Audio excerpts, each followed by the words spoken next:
à quel moment Ça va est-ce tout que, seul. du coup, dans cette éducation, est-ce qu'on arrive à nouveau à l'équitation de tradition, à l'art équestre? À quel moment est-ce qu'on... Ah, ben ça va petit à petit. Donc Ouais. là, on le monte, on a dit, hein, on monte petit à petit dessus.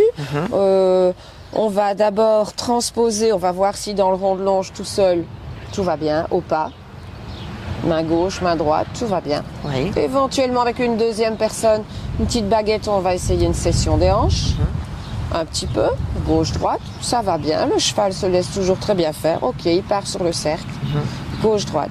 Très bien, c'est assez pour aujourd'hui. Demain, on recommence, on refait la même chose. 2-3 jours sans demander plus. Des séances courtes, répétées souvent. On l'a souvent entendu cette phrase, hein. Se contenter de peu, répéter souvent et récompenser beaucoup. Voilà. Et à ce moment-là, il se rend compte chaque fois en sortant que finalement, c'est pas grave. Voilà. Donc, on recommence. Et puis, on passe un petit peu au trot. Toujours avec une personne au centre qui va aider au début à partir au trot puisqu'il connaît déjà les mots, le cheval, dans le rond de longe. Donc, on va le monter dans le rond de longe et le leader va lui donner les ordres vocaux. Voilà. Et la personne qui est dessus, au début, ne fait rien du tout. Et puis, on va petit à petit lui faire sentir des jambes. Au moment où je dirais trotter, il va mettre des jambes. Le cheval va faire la connexion jambes-mots. Oui. Et c'est ainsi que petit à petit, on va arriver aux 3 allures. Ah, même chose pour revenir en arrière, pour revenir au haut. Puisque le haut, en liberté, quand je me place à la bonne place, il s'arrête. Quand je suis dessus et que je fais la même chose, toujours avec une personne au milieu du rond de longe, il va faire la même chose. Il va arrêter aussi. Oui. Jusqu'au moment où le cavalier qui est dessus va fermer les genoux un petit peu, se redresser un peu, au moment où je dirai « oh ». Le cheval va comprendre que ça, c'est « oh ». Et puis, voilà, bref, quand tout ça est au point, on passe dans la carrière et on voit si dans la carrière, ça se passe aussi bien. Ok. Aux 3 allures. Là, on est déjà très très loin. Si tout ça se passe bien, on va commencer à travailler sur des cercles, des serpentines, des voltes. Tout ça, évidemment, toujours maintenant avec un regard sur la technique. Parce que quand vous êtes sur une volte ou sur une serpentine, on a un engagement du postérieur-intérieur qui est supérieur à quand on est sur une ligne droite. Oui. Donc ça assouplit le cheval à gauche et à droite, à gauche et à droite. À chaque fois qu'on fait un changement de main, qu'on fait une volte ou un cercle, on obtient ça. Et petit à petit, le cheval s'assouplit, se muscle l'arrière-main. Simplement avec ce travail, petit à petit fait aux 3 allures, mais déjà au pas et au trot avec de l'impulsion, toujours surveiller l'impulsion, c'est la base de la base. Et puis après, quand tout ça, on travaille aussi les transitions, mais on les a déjà travaillées dans le rond de longe, donc on les vérifie dans la carrière. Oui. Quand tout se passe sereinement, par petites doses, répétées, en prenant le temps, 1 semaine, 2 semaines, 3 semaines, on s'en fiche. Et même parfois, par les circonstances de la vie, on ne sait pas le faire pendant 1 semaine ou 2. Ce n'est pas grave, on recommence après. On ne force rien du tout. Le cheval est prêt. Maintenant, il part au galop quand on veut. Il revient au trot quand on veut. Il sait faire les cercles, les serpentines, etc. Là, on va commencer à lui montrer ce que c'est que les mouvements latéraux. Pourquoi ? Parce que les mouvements latéraux aussi vont l'aider à assouplir de nouveau en chevauchant une jambe par au-dessus de l'autre et aussi l'épaule, l'antérieure, par au-dessus de l'autre. Donc, il va marcher latéralement. Il va prendre ce qu'on appelle les épaules en dents, les contre-épaules en dents, les têtes au mur, toute la panoplie, les appuyer petit à petit. Mais, de nouveau, pour éviter tout rapport de force, puisqu'au début, il ne comprend pas ces aides-là. Là, tout à coup, on va commencer à avoir une jambe isolée, on va avoir le contact dans une seule reine, etc., plutôt que le travail longiligne. Donc, il ne comprendra pas tout de suite. Alors, comment est-ce qu'on va lui expliquer ? On va le lui expliquer au sol. Donc, on va faire ce qu'on appelle du travail à pied. À l'épaule, c'est du travail à l'épaule. Là, on va prendre le cheval et on va déjà lui apprendre simplement, sans aucune force, toujours, de avancer, reculer, juste avec 2 doigts, sur les rênes, cette fois-ci. Donc avec le fil, ok. Il va apprendre cependant, si la personne est habile et fait bien son travail, le cheval va apprendre à céder dans la mâchoire. Ce qui est très important aussi, parce que contrairement à ce qu'on pense souvent, on pense que le mors c'est fait pour arrêter le cheval. Et donc quand on n'y arrive pas et qu'on a un cheval qui stresse un peu, on lui met un mors encore plus fort. C'est l'inverse qu'il faut faire. Si vous montez un poulain d'abord en licol éthologique ou en licol tout court, il va être beaucoup plus décontracté que si vous le montez directement avec quelque chose dans la bouche. Parce que ça le stresse. Le métal, c'est pas quelque chose de... Et surtout si la main n'est pas habile. Oui. Ça dépend un peu du cavalier qui est dessus. Donc, par le travail à l'épaule, on va lui apprendre à céder dans la mâchoire. Et j'y reviens à mon mors. Donc, à quoi sert le mors? S'il ne sert pas à arrêter le cheval, eh bien, en fait, il sert à décontracter la mâchoire du cheval. Si vous vous servez bien de vos doigts, le cheval va commencer à mâchouiller. C'est très élégant ce que je fais, mais voilà, ça mâchouille. Et là, le cheval, vous allez voir, si vous le faites bien, vous pourrez même le faire à l'arrêt, en jouant un petit peu avec le mors, comme si on était dessus. Et le cheval commence à mâchouiller. Et quand il commence à mâchouiller, c'est qu'il décontracte toute la partie ici. Mais faites-le vous-même. Maintenant, bon test. Serrez les dents très fort. Très fort. Qu'est-ce que vous sentez? La résistance. Qu'est-ce qu'on sent? Ça bloque. On sent de la contraction ici. On sent de la contraction ici. Et en fait, ça peut même aller jusqu'au bas du dos. Ah oui. Même chez nous. Parce qu'on était quand même des animaux avant. Pas oublier. À 4 pattes aussi. Hein. Oui. Et quand je me mets à 4 pattes, il y a beaucoup de choses à expliquer. Hein. Ça paraît ridicule. Ça m'est arrivé en cours de me mettre à 4 pattes. Et tout à coup, quand je fais ce que le cheval fait, les gens disent « Ah ben oui. Ah ben oui. » Mais on n'y pense pas. Oui. D'accord? Donc, si on serre la mâchoire nous-mêmes, on va très vite comprendre que tout ça se contracte. Donc, le cheval ne peut pas venir sur la main, ce qu'on appelle correctement, j'entends, sur la main. Ok? Donc, on va lui décontracter la mâchoire. Et l'idée, c'est que dès le départ, même le jeune cheval, on ne cherche pas forcément à le mettre là, mais qu'on le laisse un peu long. Et par la décontraction de la mâchoire, qui va aussi s'étendre à la décontraction de la ligne de toute son encolure et puis se transmettre dans la ligne du dos, le cheval va se décontracter et finir par descendre tout seul pour venir chercher la main du cavalier en bas. Et là, nous obtiendrons une mise en main correcte.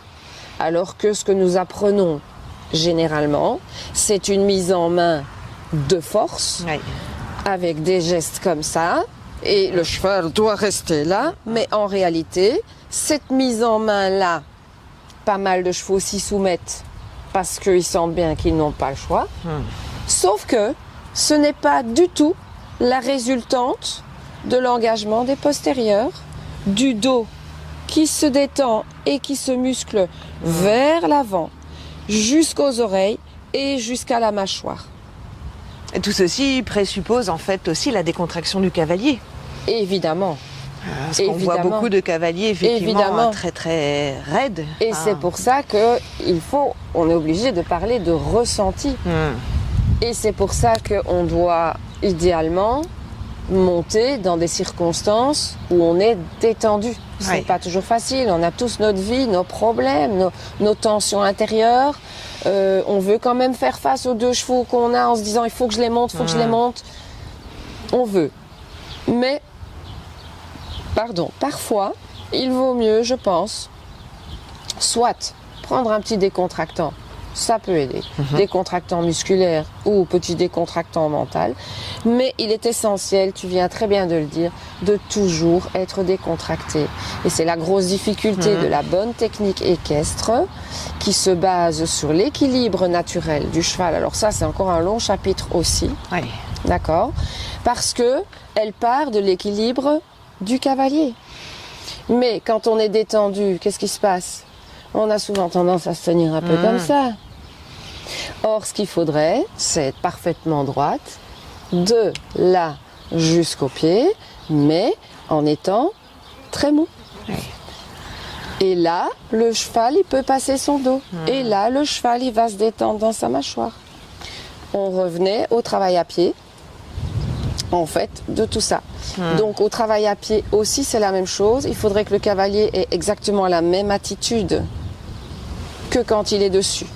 Toujours retenir que tout ce que nous faisons à côté du cheval, que ce soit en longe ou en travail à pied, c'est la projection de ce que nous allons faire dessus. Oui. Donc, on tient aussi bien son dos. D'accord? Les coudes restent au corps. Et ce ne sont que des toutes petites choses comme ça qui font que le cheval va se décontracter.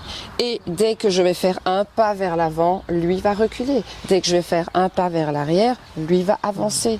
Parce que c'est une question de doigté, simplement. D'accord? Sur base du même travail, on va, à un moment donné, essayer de lui expliquer l'épaule en dedans. Voilà, on va lui expliquer à pied. Oui. Au début, c'est un peu, je comprends pas, le postérieur il passe pas, nanana. Au lieu de tirer, pousser pour qu'il y arrive quand même, on fait des petites touches, on sait bien et c'est normal que ça peut pas être parfait tout de suite. Donc on le fait et on le refait et on le refait et très vite les chevaux comprennent l'épaule en dedans, la contre-épaule en dedans, les cessions des jambes, etc. Et après, une fois que c'est fluide en main, on monte dessus, on le refait dessus. Et là, on est parti pour commencer la basse école. La vraie basse école qui va nous mener, si on fait bien le travail avec patience et douceur. J'aime pas le mot douceur parce qu'on tombe vite dans les bisounours et ce n'est pas le cas. Oui. Mais avec tact, avec compréhension et surtout beaucoup de ressenti, on va pouvoir mener le cheval jusqu'à la haute école. Si la personne qui le veut. Parce que tout le monde ne veut pas ça. Tout le monde ne veut pas ça. Il y a plein de gens qui sont férus de sauts d'obstacles, etc. Et j'ai rien contre. Mais la base du saut d'obstacle, c'est le dressage. Oui, tout à fait. C'est la technique du dressage, c'est le travail sur le plat. Tout ce que je viens de vous dire là devrait être fait pour n'importe quel cheval, pour n'importe quelle discipline. C'est la base. Pour que le cheval puisse travailler dans le bon sens, sans s'abîmer. Le dos, par trop de contraction, par trop de force dans la bouche, etc., etc.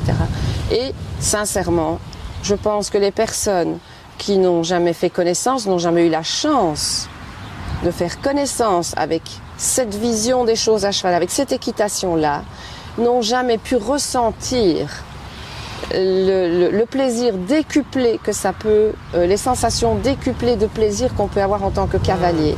Parce que on ne demande plus rien au cheval en fait, il fait tout seul. Oui, oui.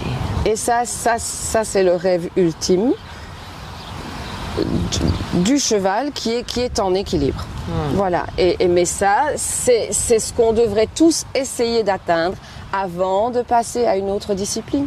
Parce que tant que le cheval n'est pas à l'aise sur ses quatre pieds et qu'il n'est pas suffisamment musclé correctement de l'arrière vers l'avant et pas l'inverse, le cheval va avoir du mal à faire ce qu'on lui demande, à passer des barres tous les dimanches, etc., etc.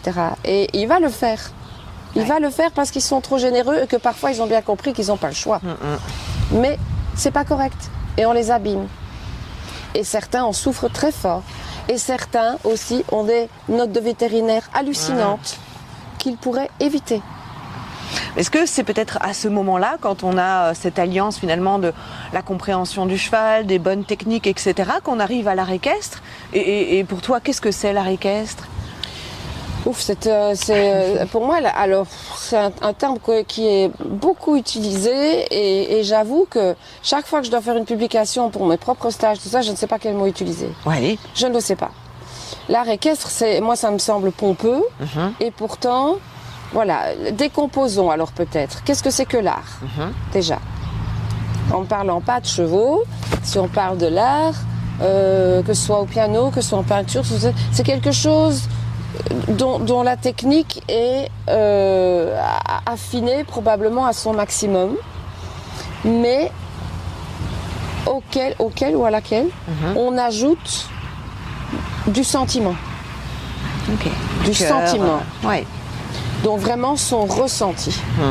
Et là, je pense qu'on touche à l'art équestre. Et ça se voit.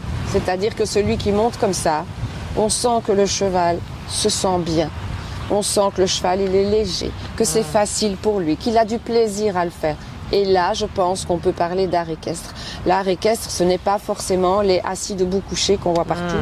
C'est encore moins, pour moi en tout cas, les piafés, passages et autres prouesses qui sont, j'admire la performance, hein, parce que ce n'est pas facile ce qu'ils font en compétition, mais pour moi, ce n'est pas de l'art équestre. Ce sont des choses différentes. Est-ce que pour toi, pratiquer d'autres formes d'art peut participer justement à être dans une meilleure équitation? Oui, je pense, oui. Ouais, à quel niveau Oui, je pense, parce que je pense que si on développe... Je pense aussi que certaines personnes naissent avec un sens artistique plus fort que d'autres. Et qu'après on grandit dans une famille qui l'a ou qui ne l'a pas, on la développe pas, voilà. Mais je pense que certaines personnes naissent, si pas artistes, en tout cas avec quelque chose en eux qui, voilà, peut-être un ressenti supplémentaire, quelque chose comme ça, une sensibilité particulière qui leur permet de faire ça. Mais je pense que, par exemple, développer son talent musical, je dis n'importe quoi, que ce soit au piano, ou que ce soit à la guitare, ou que ce soit, voilà, ça développe ton ressenti et tu peux mieux comprendre ce dont je parle avec les chevaux, je crois. Oui, ne serait-ce qu'en termes de cadence, de fluidité, de mouvement. Exactement. Enfin... Celui qui fait de la musique, c'est que la cadence, le rythme, c'est quelque chose d'indispensable. Oui. Voilà. Comme un cheval. Et qu'en fait, la musique, quand on écoute une musique et que ça a l'air de rouler tout seul, c'est en fait qu'il y a énormément de travail derrière pour que le rythme soit parfait, pour que la cadence soit parfaite, pour que l'équilibre des différents sons, Virgile en parlait tout à l'heure, l'équilibre de la proportion des instruments soit parfaite, l'harmonie soit parfaite. Ouais. Et qu'est-ce que c'est qu'un cheval harmonieux? Un cheval harmonieux, c'est un cheval qui est en équilibre sur ses 4 pieds pendant qu'il travaille. D'ailleurs, pour finir cette question-là, la plupart des gens que je connais, beaucoup de gens que je connais qui sont fans d'art équestre, dans le terme où je l'entends et où je viens d'en parler, pratiquent aussi un 2e ou un 3e art. Ok. Oui. On a vu hier Jean-Louis Sauva, qui fait de la peinture, mais qui fait de la sculpture. Oui. Il est écuyer en même temps. Il donne, voilà. Souvent, je pense que ça peut être complémentaire, oui. Pour aiguiser encore sa sensibilité par rapport aux chevaux. Maintenant, j'entends bien que tout le monde qui a un cheval et qui veut le travailler correctement n'a pas forcément envie de faire de la haute école. Et c'est pas du tout nécessaire. Pas du tout nécessaire. Oui. Par contre, je maintiens que la basse école, correctement faite, jusqu'à ce que le cheval soit parfaitement en équilibre, longitudinal et latéral, que ça, c'est indispensable avant de passer à n'importe quelle autre discipline. Ça, je pense que c'est... Et justement, ça m'amène à ma prochaine question. Qu'est-ce que tu penses de l'équitation aujourd'hui, de comment est-ce qu'elle est enseignée et quel serait ton idéal, toi, dans le futur? C'est extrêmement piège comme question. C'est vachement piège comme question parce que d'abord, je ne vais pas souvent, honnêtement, voir d'autres cours et d'autres enseignants. Ça ne m'arrive pas, je n'ai pas l'occasion, j'ai trop de travail moi-même, je suis tout le temps ici. Voilà. Moi, tout ce que je peux dire, c'est que je me déplace moi-même, que j'entends et que je vois les résultats sur les chevaux qui viennent me voir. De plus en plus. Et que j'entends les témoignages des gens, moi j'ai fait ci, moi j'ai fait ça, et l'interprétation aussi. Et je me dis, mais honnêtement, mais où est-ce qu'on va? Je suis désolée. C'est vraiment, voilà, je sais pas comment le dire autrement. Moi, ça me fait peur. Ça me fait peur pour les chevaux. Et donc ce serait uniquement quoi pour les chevaux, parce que j'estime que les gens, c'est très dommage, parce qu'il y a des gens qui de bonne foi vont prendre cours quelque part en pensant que c'est là. Bien sûr. C'est normal, c'est ce qu'on leur dit. Ouais. Sauf que c'est pas là, et que c'est extrêmement long parfois, et douloureux pour les chevaux avant qu'on s'en rende compte. Et donc voilà, très souvent j'ai des états d'âme avec ça. Voilà. Mais je peux pas, je sais pas comment je peux faire. Moi j'aimerais qu'on soit plus d'enseignants qui avons des connaissances et qui transmettons des connaissances de biomécanique, d'équilibre, qui appuyons sur la sensibilité, sans tomber dans l'autre extrême, encore une fois, du bisounoursage, pour ne pas l'appeler autrement, sans tomber non plus dans la désensibilisation où on va avoir des chevaux éteints comme ça. Ce n'est pas ce qu'on cherche. Simplement comprendre son cheval. Et j'aimerais trouver un moyen pour que parce qu'il y en a des enseignants qui enseignent très bien. Il y a des enseignants qui ont compris tout ça et qui veulent aller. Mais on n'arrive pas trop à se faire entendre. Et si je peux être tout à fait franche, tu garderas et tu couperas ce que tu voudras. Si je t'en prie. Tout à fait franche. Je crois que si l'enseignement d'aujourd'hui et l'équitation d'aujourd'hui sont franchement d'un niveau triste, pour ne pas dire autre chose, et vont vers quelque chose de très triste pour les chevaux, encore une fois, c'est uniquement une question d'argent. Et voilà. Voilà, ça c'est mon optique, ça n'engage que moi, je le dis franchement, je crois que c'est ça. Et pour toi, quels sont, je dirais, tes objectifs futurs en tant que cavalière et enseignante pour les années à venir? Sauver le dos du plus de chevaux que je peux. Apporter, essayer de... Je ne suis personne parce que je continue à avancer moi-même. Vous le savez, je continue à prendre des cours moi-même. Je continue de chercher moi-même, de lire des bouquins moi-même. Et je continue d'apprendre tout le temps aussi. Mes propres chevaux, parfois je descends. Je les ai depuis 20 ans et quand je descends de cheval, je me dis « Ah ouais tiens, il y avait encore ça. » Soit un truc que j'avais oublié, soit un truc qu'ils m'ont réexpliqué. Je pense qu'on n'arrête jamais, mais je voudrais... Vraiment, oui. Je pense que le jour où je pourrais seulement m'arrêter de faire ça en paix avec moi-même, c'est le jour où j'aurai l'impression qu'un message est passé auprès d'un maximum de gens, que le cheval n'est pas une bicyclette, que le cheval n'est pas... On ne peut pas s'en servir comme ça. On peut pas. Et quand je verrai que ça s'améliorera, je pense que je vais être plus calme. Voilà. Mais malheureusement, je me sens un petit peu seule dans mon coin. Et je pense que les autres enseignants qui voient ça comme moi, il y en a beaucoup, sont aussi tout seuls dans leur coin. On rame un peu tous et je ne sais pas quoi faire. Ouais, ce serait de fédérer tous ces enseignants et de redévelopper finalement cette équitation, de la remettre en avant et au goût du jour. C'est ça. Bien. Parce qu'il y a moyen. On m'avance souvent des arguments du style « Oui, mais enfin, les enfants, ils ont besoin de s'amuser, ça va les emmerder. » Excusez-moi, ça va les embêter si on les fait tourner dans un rond longe sans rêne et sans étrier. Je suis désolée. On est parents, on éduque nos enfants. On les éduque aussi à avoir de l'éthique. Ça se mérite en fait de monter à cheval quelque part. Absolument. Non, oui, il y a cette notion aussi de mérite, mais il y a cette notion de tu es assis sur un être vivant qui t'accepte. Qui t'accepte, qui accepte qu'il va bien vouloir courir pour te faire plaisir. Il va bien vouloir te porter pour te faire plaisir. C'est normal que tu essayes de bien faire les choses. Tout à fait. Oui, qu'il y a un rapport d'équité. Absolument, voilà. Un rapport de justice. D'équitation d'ailleurs. D'égalité. Oui. Et je trouve que personnellement, moi, en tant que parent, ça me tient à cœur d'apporter cette notion, cette valeur à mes enfants. Je pense que beaucoup de parents voudraient aussi en réalité faire ça, mais ne se rendent pas compte en mettant leur enfant dans des clubs lambda que ce n'est pas du tout ça. Et qu'on leur explique pas ça. On commence pas par leur expliquer comment on cure les pieds, comment on brosse, où est la zone sensible, pourquoi il aime bien ça, pourquoi il n'aime pas ça, où il faut faire attention. Pas du tout. Beaucoup d'endroits. Non, on monte à cheval, il y en a 10 les uns derrière les autres, et voilà.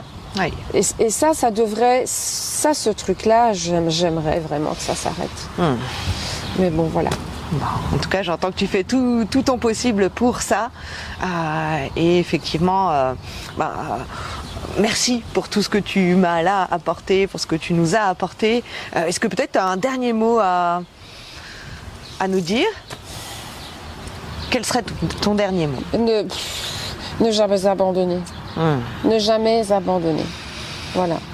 Je pense qu'au début de ma vie, au début quand j'ai rencontré Sue et que j'ai découvert tout ça et que ça, finalement, la rencontre avec Sue, elle a changé toute ma vie. La naissance d'Enak a changé toute ma vie puisque c'est lui qui m'a amenée vers elle. Oui. Ça n'est pas été par hasard. Donc ça a changé toute ma vie jusqu'à ce que je devienne professionnelle moi-même, etc., etc. Et voilà, ne jamais lâcher prise. J'aurais pu écouter les gens qui me disaient, ben vends-le. J'aurais pu. Oui. Tu vois? Et aujourd'hui, je pourrais aussi écouter d'autres personnes qui éventuellement me disent, bah écoute, maintenant t'as tel âge, c'est bon. Non, parce que j'ai pas fini mon chemin. Et je n'ai surtout pas fini de les aider eux. Je sens que j'ai besoin encore. Très bien. Voilà. Oui. Eh bien, merci beaucoup, Eva.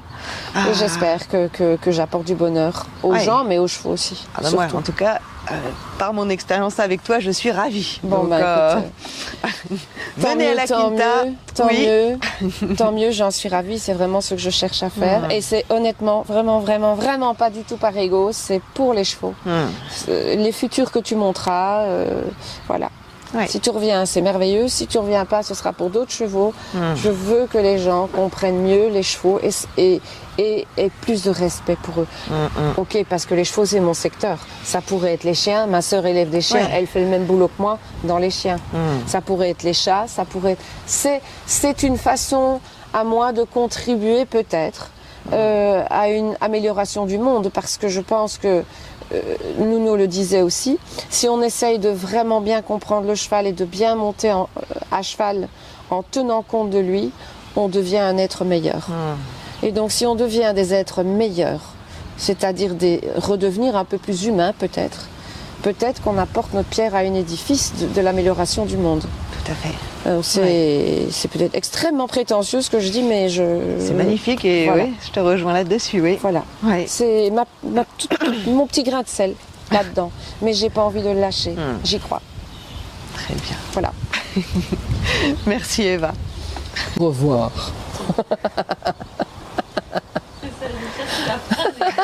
C'était ça. Au revoir. Ouais, c'était au revoir. Et puis alors là, comme ça. Ouais. Parfait. Donc merci. Je sais pas si ça enregistre. Oui, si, ça enregistre. La première fois que ça m'arrive, je suis très honorée, très timide en même temps, très voilà. Et j'ai tellement de choses à dire qu'on resterait là jusque demain matin. Donc, voilà. Peut-être qu'on en fera d'autres alors, des interviews. Ben, pourquoi pas. Oui. Aidez-moi là-dessus, aidez-moi. Aidez-nous, aidez les chevaux. Voilà. J'espère que cette interview vous a plu et je vous dis à très bientôt pour une nouvelle interview, une nouvelle rencontre et de nouvelles aventures équestres. Ciao!